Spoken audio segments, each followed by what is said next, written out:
Alright guys, got a Lexus here. I disconnected the battery, and if you guys disconnected the battery, change the battery for any reason, and your idle car is stalling out, low RPM, look at the RPM, that's way too low right there.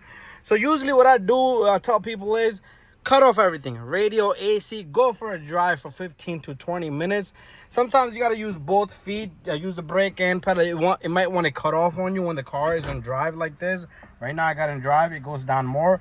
So go drive around, and then go give it 15 minutes, 20 minutes. Go to a road that doesn't have a lot of traffic. Doesn't have no traffic. Parking lot is the best. Avoid everything, and you don't want the car stalling because you will lose brake. Also, what I usually do is I put the e-brake on. Well, I'm not gonna do it on this because I'll just hold the brake, the regular brake on.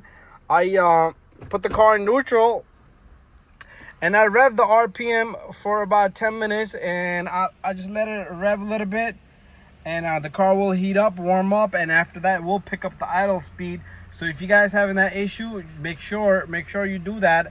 So 15-20 minutes of driving should do idle relearn on this vehicle, and I'm not gonna express it too much. So try that. Go for a drive, okay? Go for a spin, and have everything off. Have the AC and everything off. You don't want nothing on because that's putting load on.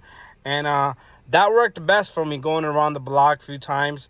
Probably go for a small 25 to 35 mile per hour drive, and just take it for a spin.